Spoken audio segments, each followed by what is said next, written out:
From the studios of the Optimism Institute, welcome to the Blue Sky Podcast. I'm your host, Bill Burke, and in every Blue Sky episode, we'll be speaking to leaders, researchers, and thinkers whose stories and insights will remind us that there is always blue sky above. Sometimes you just have to get your head above the clouds to see it. I'm often asked how I find my guests for the Blue Sky Podcast. As you might imagine, there's a range of ways.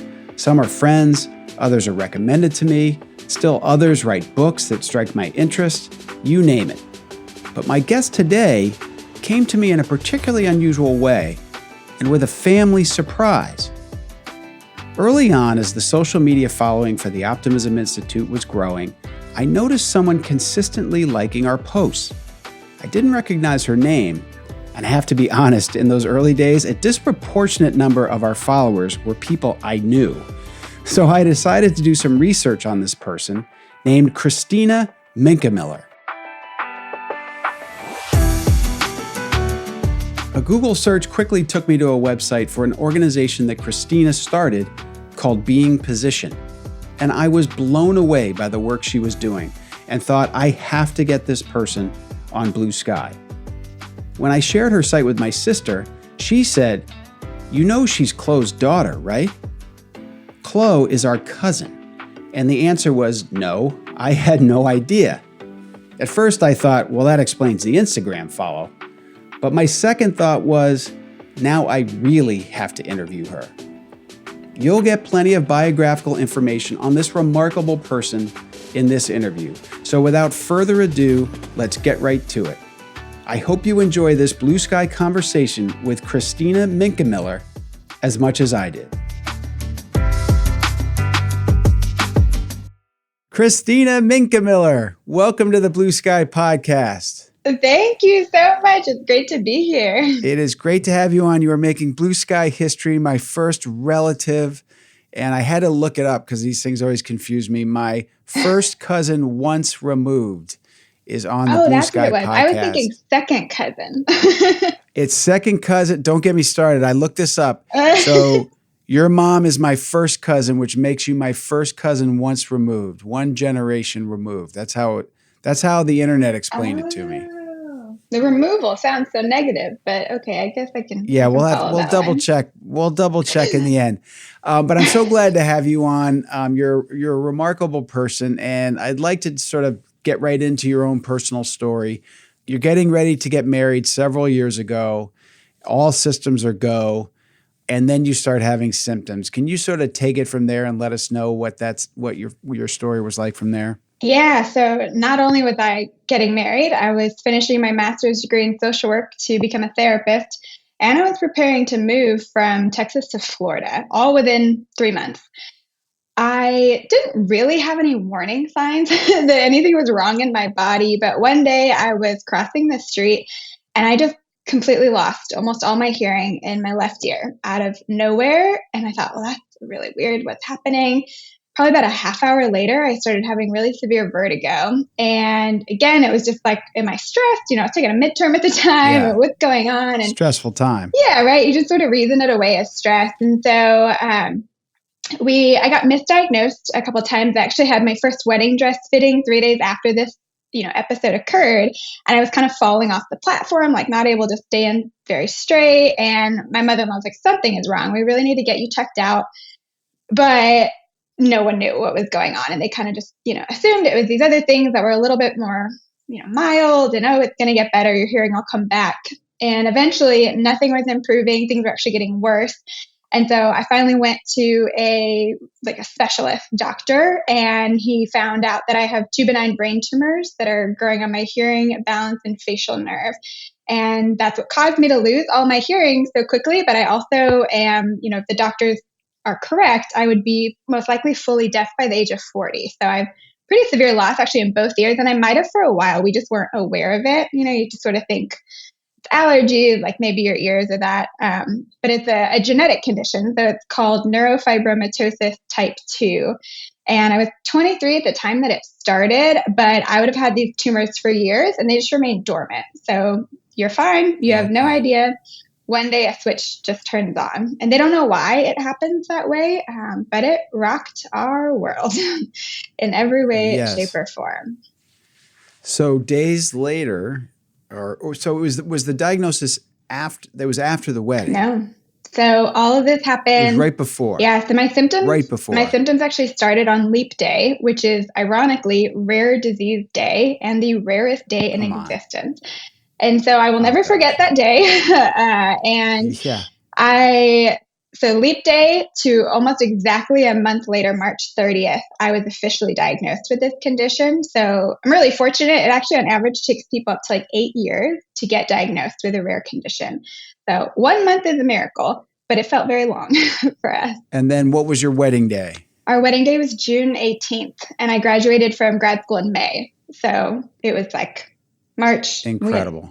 Bridal showers, everything was happening in that window, and graduation, and it was awful. So when all that happened and you got that diagnosis finally, and you knew what it was, you knew it was serious, and you knew you could be totally losing your hearing by the age of 40, did you have sort of a why me moment, or can you describe what that was like?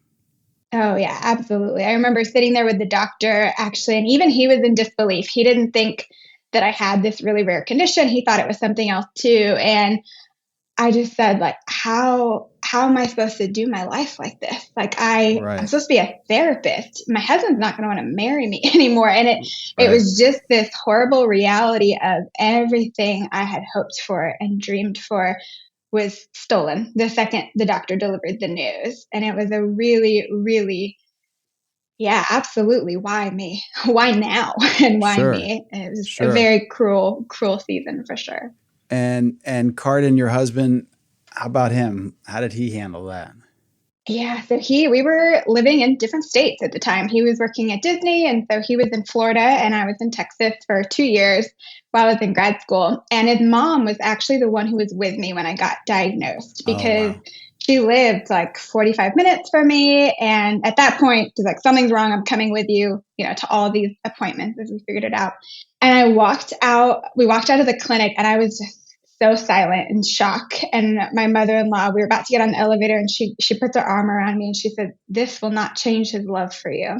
Oh, wow. And it was absolutely what I needed to hear, because that's immediately where my mind went, was he's not going to want to marry me anymore. Like we had dated for 5 years, and just before marriage, this crazy bomb goes off. And so when I got home that night, I called him, and, he is the absolute sweetest guy actually, when I think of optimism, he is optimistic to a fault in some ways, but he was so good and was just very like, we're going to handle this. And I don't think either of us understood the severity of it in that moment. Like to us, it was just, oh, you're going to go deaf. We didn't understand, like, you're going to be on and off chemo forever. You're going to be in and out of surgery forever, and radiation, and just all these really hard things. So in that moment, like, I didn't know I had brain tumors actually right away. Like, it took me, I think I was like at least 6 months before I learned these were actual brain tumors. Wow. But just that fear of going deaf was so terrifying. My favorite thing that he did, though, I had bought him a t-shirt, and it said, like, "Sorry girls, this man is taken" on it. Like, it was just a joke on Etsy. And I got it for him months before anything happened. And when I first saw him, like right after my diagnosis, I actually was flying to Florida that weekend, ironically. And he showed up at the airport wearing that t-shirt. Nice. And so having just, the reminder of his mom saying this won't change his love for you, and then to have him actually show up with that physical reminder, this joke t-shirt, that to me felt so like, okay, I'm going to choose to believe that. But it was a lot and I was 23, so that was some heavy weights to be holding at that age. And how many years ago was that, Christina? 8 years ago. So two leap days ago. 2 leap days. We just had the second one this year.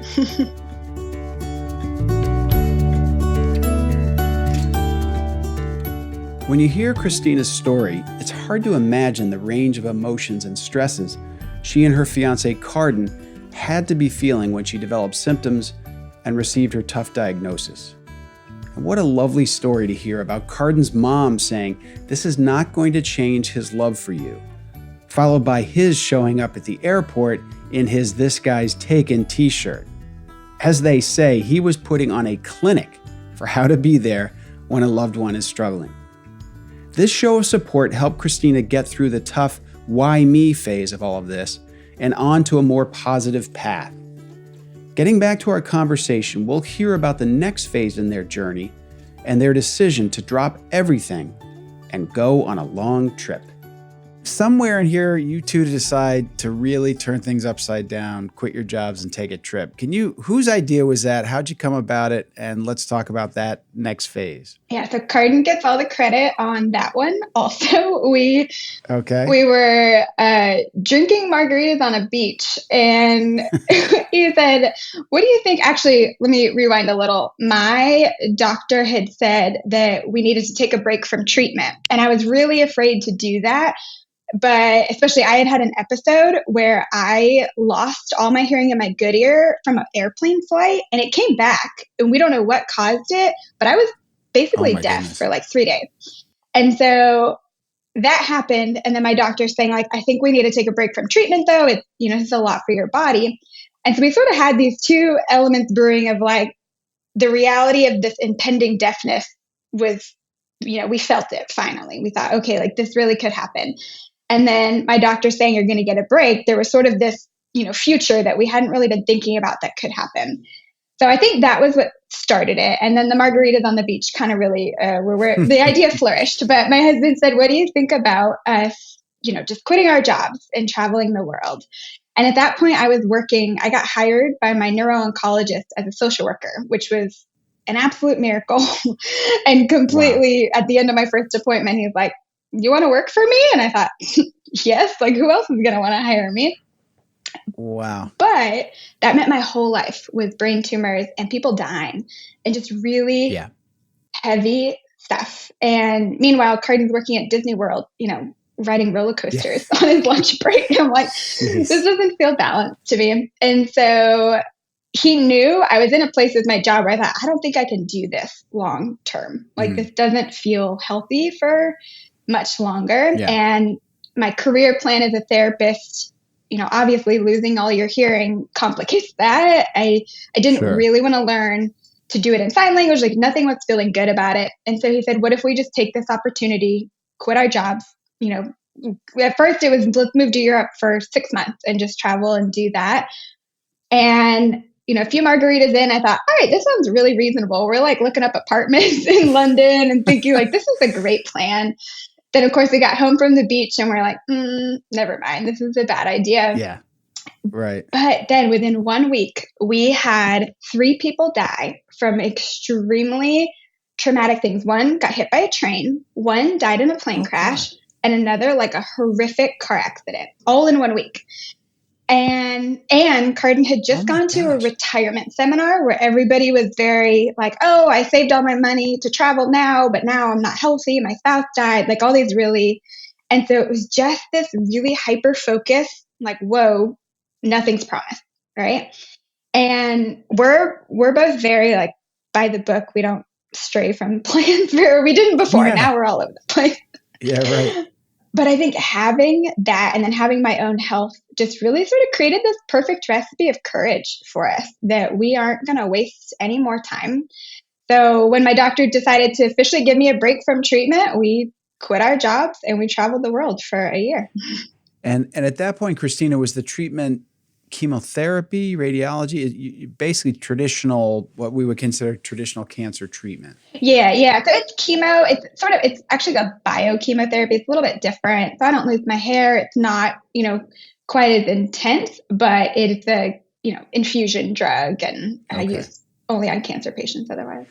Okay, so you hold hands. You're Thelma and Louise or Butch Cassidy and a Sundance Kid jumping off this cliff to this trip. What are the highlights? What changed about you and your outlook on the world, both of you, I suppose, during that trip, which turned into 14 months, I think? So it was a year abroad, but we spent the first 2 months just in the U.S. visiting family and friends. Okay. So it was 14 months, but yeah, a year abroad. How did that trip change your life? Oh, gosh, in so many ways. Well, for starters, I went into it very timid. I would wake up every single morning and clear my throat to make sure I could still hear. Wow. And I was very afraid at all times, even, having that vertigo episode. There's just all these things that were very scary, like brain tumors Sure. are a really cruel joke that you think, am I going crazy? Am I actually feeling this? Like it's symptoms that no one can see. Right. And so I went into it really, really stuck in that mindset and just afraid, even going places by myself. It was really hard navigating hearing loss in, going from fully hearing to one ear was a huge adjustment. And so when we first started traveling, accents were very difficult for me. Yeah. And I was so timid and afraid I was, offending people. There was just a lot about it that my confidence was zero. Sure. But through traveling, through forcing myself, having to be in these foreign environments that, are foreign for all of us, right? And mine was just a little bit different. But it really helped to grow the seed of confidence in me. And I always tell people, like, it brought me back to life. It, helped me to realize I can still do these things. It is different. It doesn't look the way I want it to anymore, but I am actually capable of doing this again and living my life fully and still relatively independently too. But, doing one of my favorite things, actually, we went paragliding in Switzerland. Yeah. Which was ironically my idea. And I am historically a chicken. Like, ask any of our relatives. Yeah, I'm not doing it. We'd go to the beach and I didn't want to swim in the ocean. I thought I'm going to get eaten by a shark. Like, I'm going to drown. Like, I was not brave. But I think I sort of hit this place where it's like, what do I have to lose? Right. Yep. And so ironically, my husband was the chicken paragliding. He was terrified. And I thought, this is delightful. But doing that helped me to see, like, wow, if I can do something like that, something I never thought I would do in my lifetime, I can totally do the rest of this. And so it just gave me this bravery and this element of fun that was so deeply missing after such a tragic diagnosis too. Yeah, it was incredible. At what point in the 12 to 14 months was that turning point for you? Did it happen quickly? Was it mid-trip, late trip? When would you say that happened? So I would say probably the midway point is where I really started to notice, because the first few trips, the first trip we took actually was to South Africa and Dubai and Abu Dhabi, and I got super sick, which was awful. And it was an incredible trip, but I had the worst. This is pre-COVID, but I'm like, this is the worst cough of any cough I could ever imagine. And we're visiting this family in South Africa, and I mean, I'm just coughing constantly. Like, it's like the background noise of these wild animals, and then Christina coughing. And so we started kind of bumpy. And then our next few trips, though, I think it was just us. Like, that first trip, we also had people with us. But then once it became just Cardin and I, we sort of developed this really cool camaraderie and just this very, just this really beautiful partnership in this traveling process. Yeah. And so I think that's probably when that really started to shift for me. And the more we traveled, and we lived out of, one backpack each, like, we didn't smell great. Like, this was not a glamorous experience. And so it also helped me to just not care about the little stuff and just to really enjoy this time with my husband. And I think that, like I said, kind of that midway point is where that transition started to really push. And we started to notice it a lot. Like, I felt so much more free and happy and excited about the future for the first time in a very long time. Yeah. And so it was, and it just grew over time, honestly.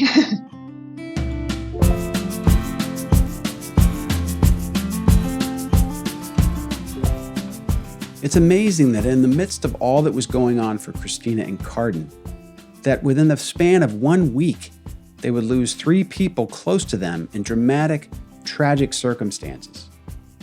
This helped them understand that, as she says, nothing's promised in this life, and provided for them what Christina describes as the perfect recipe for courage. And as for Christina's disposition and attitude, given the cruel joke of brain tumors and her overall diagnosis, her upbeat and hopeful tone is inspiring, and it's clear that among the many things she gained on her long trip away with her husband was the ability to care a lot less about the little stuff. Getting back to my conversation with my first cousin once removed, you can see my family pride beginning to show here, I wanted her to talk about the creation of her ambitious nonprofit, Being Positioned. So you start thinking about your future. At some point, the trip's got to end. You come back home, and where and when and how did the idea for a Being Positioned come about? Yeah, I actually had another job as a therapist lined up to finish my license. And that was my plan going into it, which was really helpful just to know, like, okay, I got something to come home to. And that was a big fear that I had. I thought, who's going to want to hire me? I could lose my hearing at any point. I'm really not a good, I'm on treatment. I'm not a good hire. So that was really a big gift to go into it with that.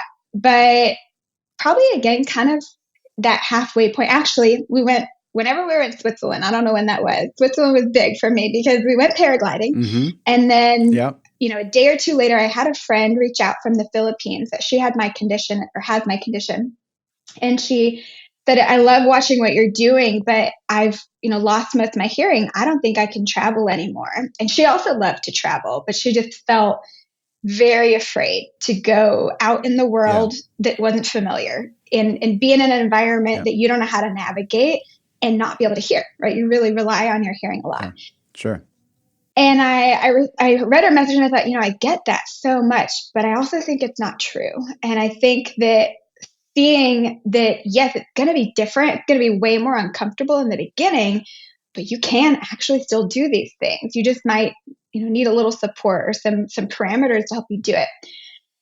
And I had just had a conversation probably a week or two before that trip with someone who asked me, what are you going to do job-wise? And for some reason, Make-A-Wish came into the conversation. And she sort of just planted the seed of that it would be really cool to work for Make-A-Wish. And that was, just in the back of my mind, like maybe that's what I want to do. But having that message and really, I was sitting on a bench, again, still in Switzerland at this, I had that message in my mind.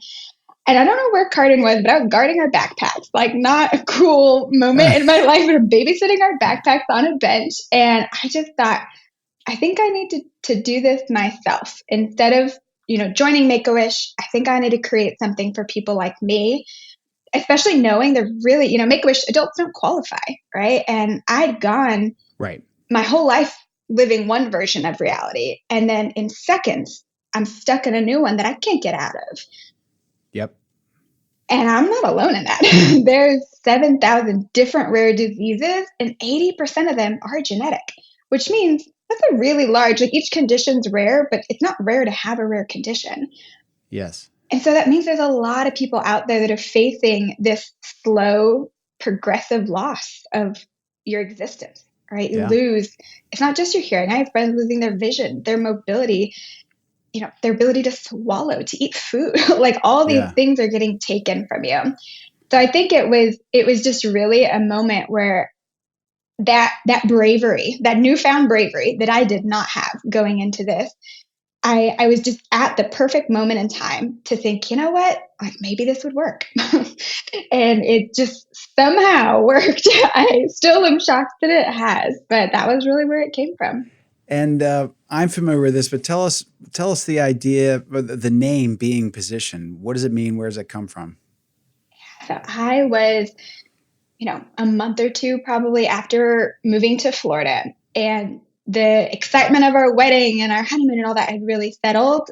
I had zero friends and I felt very depressed. I remember driving to Walmart and just honestly being angry at God. Like, why did you allow this to happen right now? Why did you take me from my friends, my family, everything and everyone that was comfortable and that I loved was gone, except my new husband. And that was new too, right? Like that's hard to figure out marriage.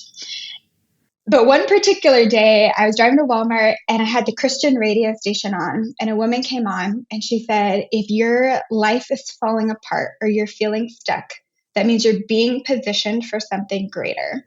And I thought, all right, like that's it. I believe you. Like I'm being positioned for something greater. I don't know why I attached so heavily to that phrase. And that night I actually went home and I bought the blog, like a web domain for it. And I thought, I'm going to write a blog, right? Like, I think I told you that too. It's like what you do when you hit a crisis, you write a blog. But then a week later, I got hired by my neuro-oncologist and I didn't have time to write the blog. And so that first year it just sat, and we paid for the domain, we had it. And then when we decided to quit our jobs and travel the world, I thought, hey, now I'm going to write the blog. Amazing. And so that's how Being Positioned, eventually morphed into the nonprofit, but that was where it started. Okay, so tell us about the nonprofit. What do you do? Who do you work with? How do you work with them? Just walk us through Being Positioned. Yeah, so we are a nonprofit that provides unforgettable travel experiences for individuals with rare genetic disorders. So we focus on ones that are more severe and life-altering. So stuff like, again, progressively losing your hearing, your vision, your mobility, something that you're in the hospital a lot, that you've got these hard treatments to navigate. So not necessarily a condition that, not really affecting your quality of life. We really do focus on that critical element for it. We only serve people that are 21 and up because there's just no resources, or not very many resources out there for adults, especially when it comes from a mental health perspective, and giving them just that break and that breath of fresh air in the midst of such chaos and such hardship.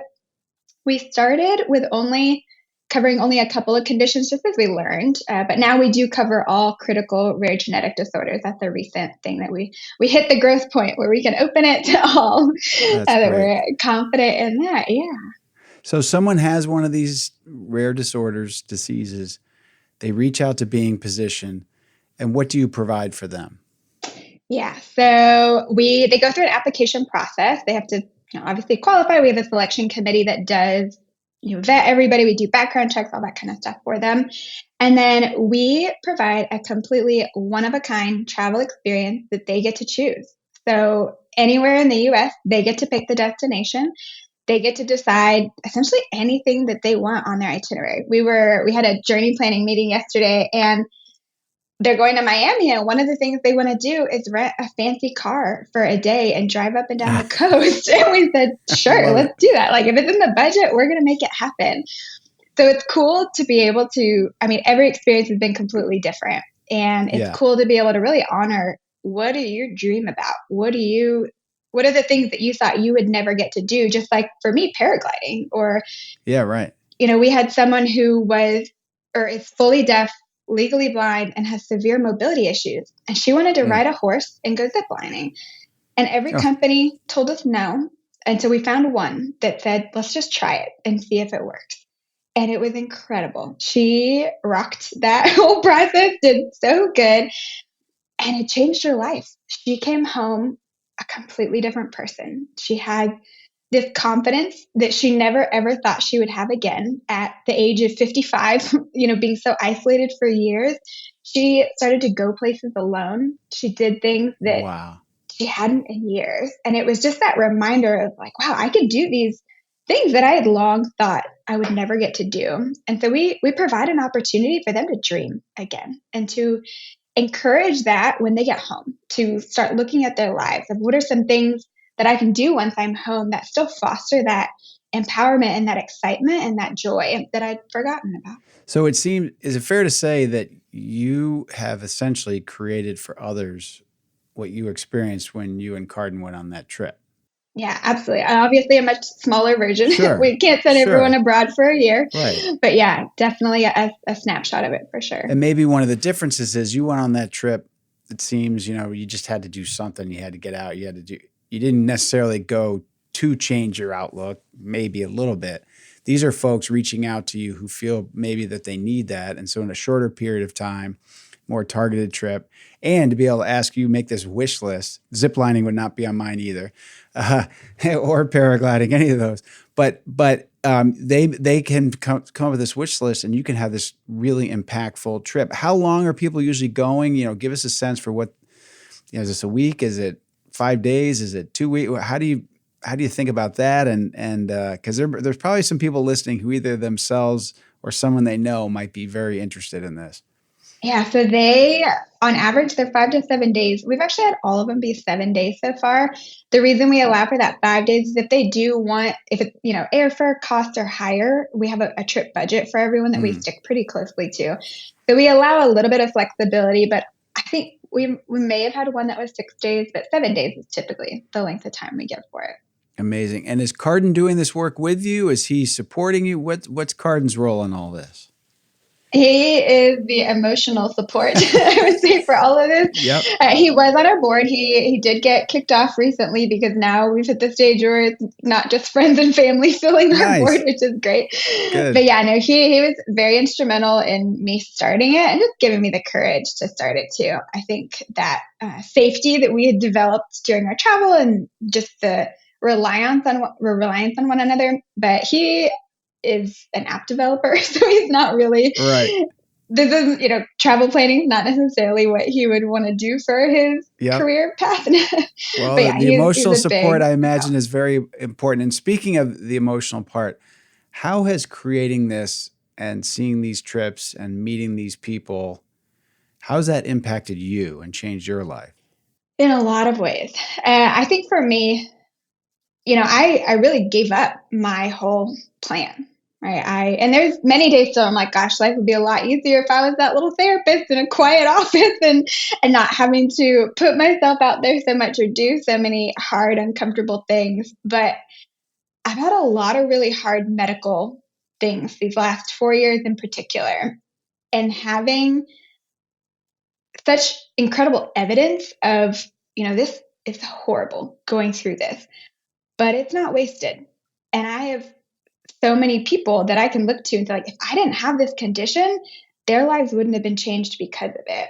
And so just seeing that the value in my suffering, I wouldn't say my suffering is always worth it, but it isn't wasted. And that has helped more than anything. I mean, I do go, of course, to therapy. I think anybody with a chronic condition, you should go to counseling. Yep.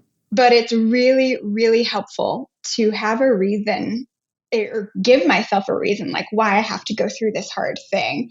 Yeah. And again, it doesn't make it okay. It doesn't make it like I would like to be like this forever. I don't. I want this to go away desperately. Sure. But I can handle it a little bit better, knowing that other people are being blessed and helped because of it. And I think that's honestly true for any hard thing, any suffering that you go through. If you can find a little bit of reason, a little bit of good to come from it, right, it doesn't take the pain away, but it does help make it a little bit more bearable. And that's what it's done for me.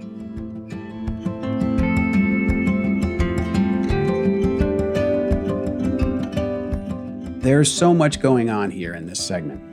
First off, hearing from a friend who feared she could never travel again because of her own diagnosis, Christina encouraged her that this was not the case. And having someone mention Make-A-Wish, she started thinking, why isn't there a Make-A-Wish for adults? And instead of just thinking about it, she went out and created one, Being Positioned.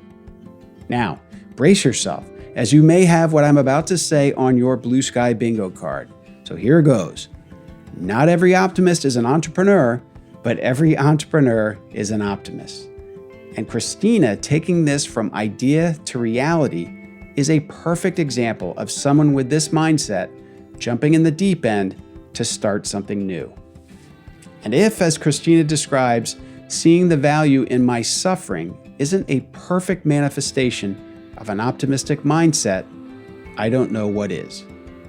Now, back to the final segment of my conversation with Christina Menkemeller.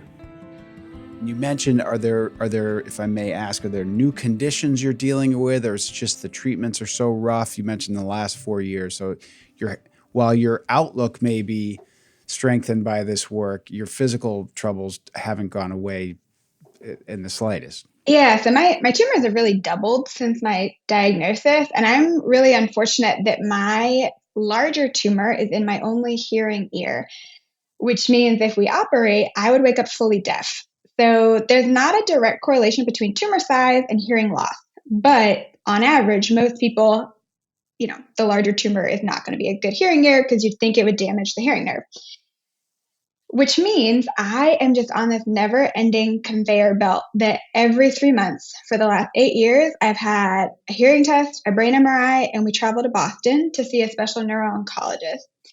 And I think for some reason, honestly, since COVID, that was really a turning point in my condition. I don't know why. They think some of it's just my age now. I'm 31, and this just kind of can be the time that the tumors grow more. But we've just been at this place where nothing is no, my tumors aren't shrinking. Things are not improving, even with treatment. And we're just like pushing a rock up the hill. Like it's not anything that feels like we're getting any progress. And my doctor actually always describes it as a sinking ship. So we're just trying to delay the inevitable. And I think the reality that has really hit a lot more in the last 4 years. One of the things I didn't have before, I think started like 2 years ago, is I started losing the feeling on the right side of my face. And that's you think like, oh, you just don't feel it anymore. Like, no, I feel things. I just don't feel what I should feel. I have this crazy nerve sensations and this tightness in my cheek, and I can't, feel the right side of my chin. So the other day I had like a banana stuck to my chin and did not know. Like it's just these things that, again, with brain tumors, they affect so much of your body. And now recently, I think I'd mentioned to you, like I was on treatment for 10 months, but one of the big side effects of this drug is like early menopause or premature ovarian failure. And I'm 31. So yeah. I started hitting that point and we decided to take a break. But now in my break, I'm going to endocrinologists and trying to figure out what are all these other things that are happening that aren't even related to me having NF2. It's just because of the drug that I've been on to help that, it's causing all these other problems in my body. And so I think, I have hit a point where you just get kind of jaded. You get tired of having to be this way. And I have some really good days. And then I have some days where I'm just honestly tired, even with all the purpose, all the good that's come from it. It doesn't feel good all the time by any means. So right. It's long for you. Well, and I'm glad I asked the question. I'm glad you answered it that way, because I think one of the things, and I struggle with this when I'm trying to explain to people what I'm hoping to accomplish with the Optimism Institute. It's not that you're not going to have these awful times. It's not that starting being positioned, then you wave a magic wand and everything gets better. It's a constant struggle for you, and you present so positively, and I follow you on social media, and you are such a glowing presence, and I'm sure there are times when it takes a lot to muster that, given all you're going through. But then I suppose at the same time, though, imagine if you didn't have this outlet and you hadn't created being positioned. It seems to me that, like you said, having that purpose and that reason and that empathy that you develop. We've talked about it on other episodes we've done with people struck with difficult challenges. It's a club you never want to belong to. But once you do, if there's a silver lining, I think it's that empathy, that understanding, that it's a whole new outlook on how many people are in that club that you wish you weren't in. Is that a fair way to describe some of what you've gone through? Absolutely. I think, before my diagnosis, again, I was only 23 at the time, so it's not like I lived a lot of life, but I would go to the doctor and it was fine. Like it wasn't a big deal. I wasn't afraid. I was healthy and normal. Right. And so now yesterday, right, we're talking about, the bad days, things like that. And yesterday was a bad day for me. I had specifically that endocrinology appointment and I left and I just felt so defeated and frustrated that this is my reality. And then it kind of hits you like everybody in this hospital is also walking this reality. Like nobody wants to be here. Nobody feels safe or good or okay in this environment. And I think, healthy version of me, I got to walk through there, not even for 1 second, stopped and Absolutely. felt that heaviness and that reality. And so to me, it's I don't know anything about you, but I know you don't want to be here either. And so I'm going to love you for that. And I'm going to love you through that. And it allows me to step into other people's suffering and experiences in such a genuine way that I could never have done before. And I did, I had a hard upbringing too. I didn't have an easy life growing up. And so I'd already had a lot of that in me. But just this, particularly to this medical reality that really wasn't something I had experienced. But I will say too, actually piggybacking on the whole, like how being physician has helped me, I had that horrible appointment. I came home in tears. I was just so frustrated. And then a couple hours later, I had a journey planning meeting with one of our recipients and the travel agent. And it was just so fun to see how excited they are. Amazing. And she, just got diagnosed this year, had some really tragic things, lost her baby when she was 21 weeks pregnant because of her surgery. And to see someone come from such heaviness to be so excited just a year in was a really big gift for me yesterday. And so I think, to me, in God's kindness, right, he's allowed even just the timing of things like that, moments where I thought, I hate this. I don't want to be like this anymore. And then, oh, but wait, this thing I hate actually led to this really beautiful thing. And it's helped. It shifts everything for me. That's amazing. And you know, the vast majority of people listening to this will not have the kind of challenges that you have. And I have a friend who works in healthcare, and he said, you know, you work in a hospital, you realize you're not unlucky to be sick, you're lucky to be healthy. You know, you're just, like you said, when you get in those environments, you see how many people are going through these things, and it changes your reality. What advice might you have if there's anybody listening who has just gotten news like this, or a loved one has, based on what you've gone through, you know, other than, you know, getting on Being Positioned and applying for a trip, what other message would you give to someone who's just been, as someone described to me, hit from behind by news like this?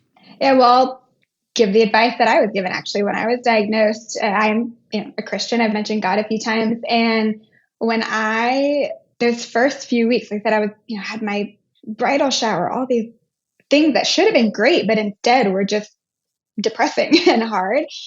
And I had a friend reach out and she said, you need to start writing all the God winks down. And I hadn't really heard that phrase before. I've heard it a lot since then, but just the moments where you see God showing up for you or doing something that was just like this little moment of like, hey, I see you, Christina, you're not alone in this.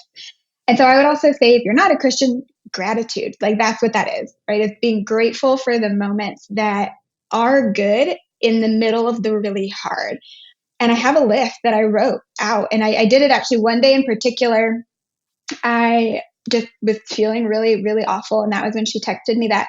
I sat down and I think I wrote like 35 God winks out. And that by the end, the thing that set me onto this depression was the thing I was feeling grateful for. Like it just really flipped my perspective by the end of the list. And so that is something I still do every single morning. I wake up and I write one thing I'm grateful for.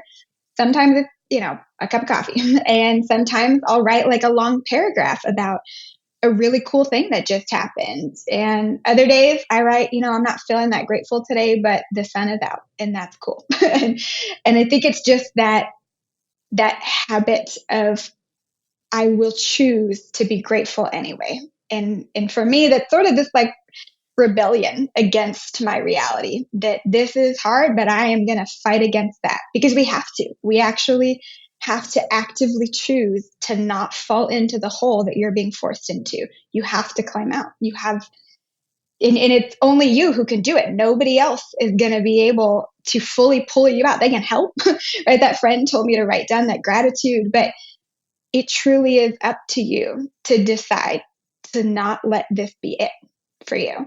And it's easier said than done. And that's why it's starting with, journaling things you're grateful for. It's so easy and so simple.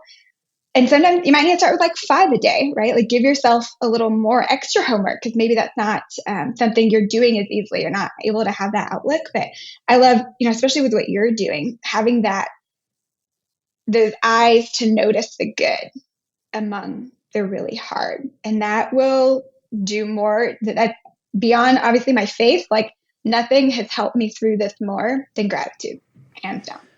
Well, Christina, there's nothing I can say to top that or add to it other than I am proud to be related, first cousin once removed or whatever we are. I am proud to... You're going to wish we weren't removed. Exactly. I am proud to know you, and I'm so glad I had this opportunity to talk and to spread your message to more people. You are a true inspiration, and I think what you've created in Being Positioned is absolutely beautiful, and I can't thank you enough for all you're doing and for being on the show. Thank you. Gosh, I'm so grateful for this opportunity and just even for your encouragement. That's really sweet. I appreciate it. And excited that we, discovered our relation. Take care and be well. And thank you so much. Thank you.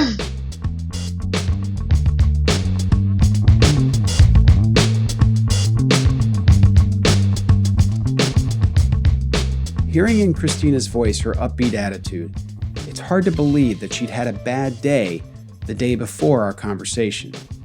Not to mention was treating a condition compared by her physician to a sinking ship. But here she is with a condition that is only getting worse, but getting through it all with the help of her faith and a powerful sense of gratitude. No matter what happens, she says, I will choose to be grateful anyway. And she'll keep training her eyes to notice the good. And I'll try to say all of this without having to wipe any tears from the eyes of this proud second cousin once removed.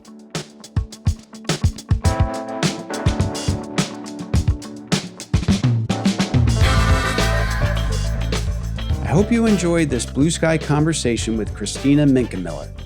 Before you go, please leave us a rating or review. It helps us keep making our shows better and also helps others come to find us. While you're at it, you might want to subscribe to Blue Sky wherever you get your podcasts. Sign up for the Blue Sky Weekend newsletter at theoptimisminstitute.com and follow us on social media. This and all Blue Sky episodes are made possible by the incredible editing and mixing done by the team at Sound On Studios. You can learn more about their work at soundonstudios.com. And graphic design and cover art for Blue Sky and the Optimism Institute are provided by Crush Graphics. That's Crush with a K if you'd like to check out more of their fantastic work at crushgraphics.com. Until next time, I'm the founder of the Optimism Institute and host of Blue Sky, Bill Burke, and I thank you for listening.